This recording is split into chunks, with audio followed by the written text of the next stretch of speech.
Federal Capital Territory striking unions have continued their industrial action despite a court order compelling them to resume work. The FCT workers under the Joint Union Action Committee on January 19 began an indefinite strike over unresolved welfare concerns.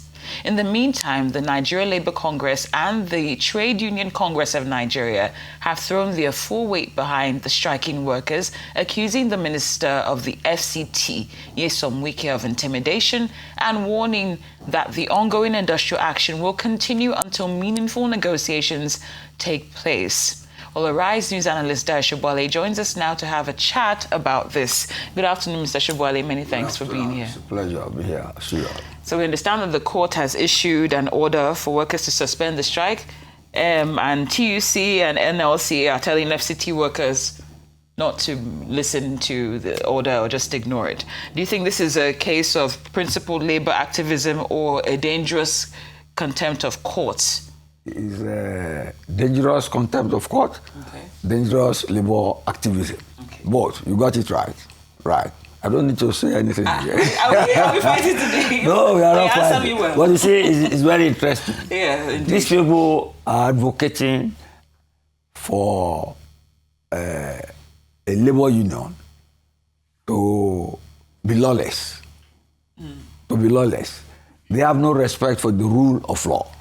Because all of us are protected by the rule of law. Otherwise, if the law of the jungle prevails, it's everybody for himself, the devil take the hindmost. I think they should be more prudent than that, no matter the provocation.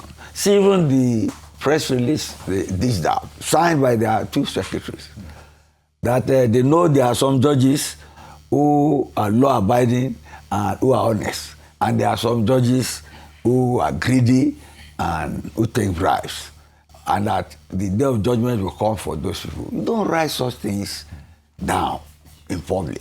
You can say it in private, because at the end of the day, the cases will go to these judges, and they are human beings. So the way they have said it, what they are saying is that the judge before that industrial relations case, who is handling it, is corrupt. It's not on. Don't just run people's reputation down like that. And that has nothing to do with the case on the ground. Because at the end of the day, the law will take its course. And if the workers of FC violate the law, they will be taken to court and they will suffer. The unions are not doing anything to encourage the rule of law. Whereas they are people who are protected by the rule of law. But they have not integrated into the rule of law. And when you talk of human rights, you must integrate for peaceful coexistence.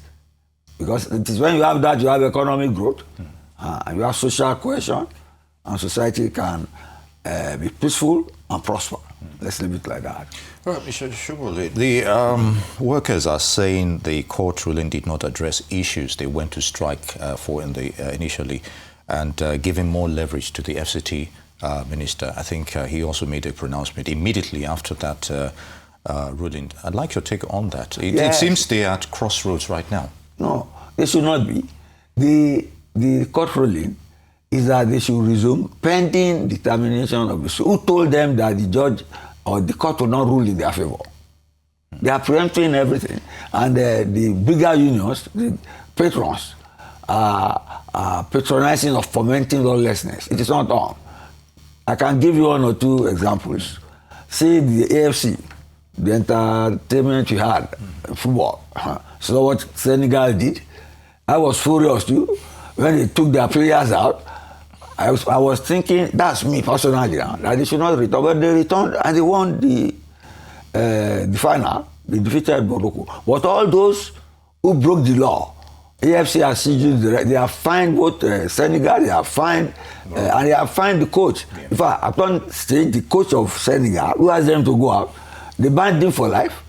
But that means they have mitigated him now. They have fined him and suspended him for some matches. That is the rule of law. Okay. That is rule of law.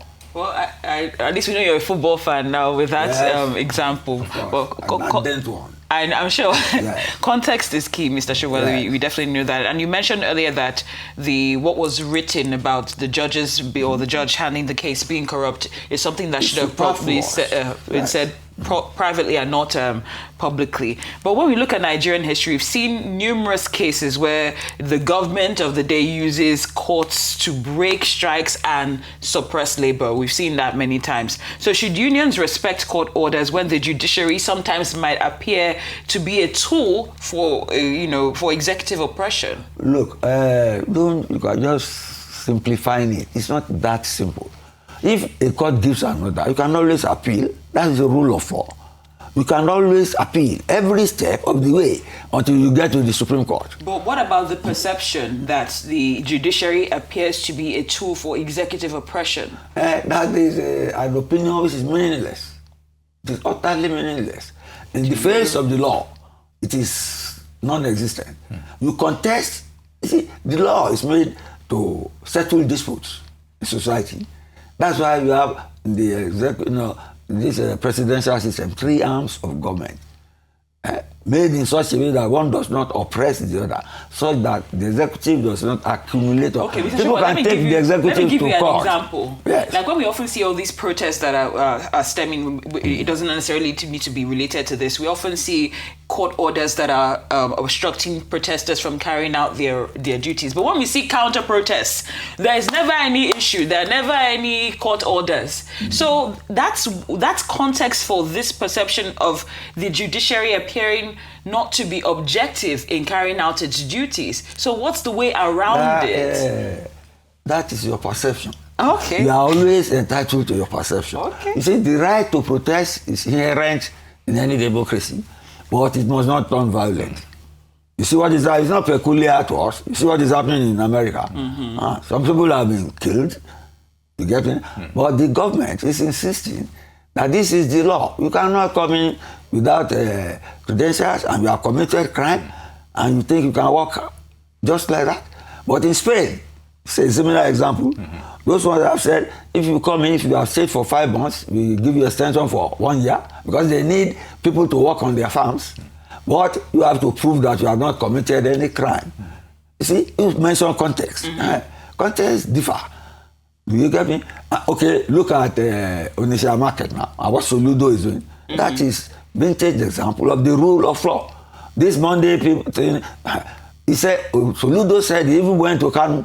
And Kanu said he didn't like it, that what it is IPOB people outside who are fomenting trouble here. He got it to say, Soludo said he will expose those people. You know, it's a very touchy something. People are being thin on the ground, but he's brave enough to say the rule of law. He's not even citing it as the rule of law. He's citing it as economic sabotage. That children should not grow up thinking that people work 4 days a week. But we all know the history behind it. You see, the law must be respected, must be obeyed. If you have dissent with the law, go to court. But you cannot break the law by calling on people to disobey the law. All right, which brings me to the next question. Yes. TLC, NLC is goading the workers, goading them on not to stop the strike. And what's the way forward now? Because at some point, you talked about the rule of law taking effect. Yes, I don't know about the situation. And can they realistically support them? The workers, the aggrieved workers. No, you see, if the workers play ball with the NLC and TUC, then the law enforcement people will come out and enforce the law that they have no locus to be on the streets or have no locus to shut down the working of the Federal Capital Development Authority. So the law must take its course. The law must take its course. You see, I think the best example of coalition on this issue is what is going on in the US. You get me now? There, government secured funds to stop immigration, won election on that, and trying to implement it. But political governments on other jurisdictions who lost to it are trying to thwart it, and it's using force. You see, a government is the person or the institution legitimately empowered by law to use violence to secure its rule and secure its policies.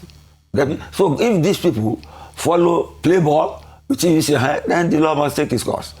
The law must take its course. Because we are not in a lawless society. All right. And we should not create room for anarchy. Indeed. Yes. Mr. Dayo Sobowale, Arise News analyst, I'd like to thank you very much for your thoughts on that issue. It's good to have you with us as always. Newsday.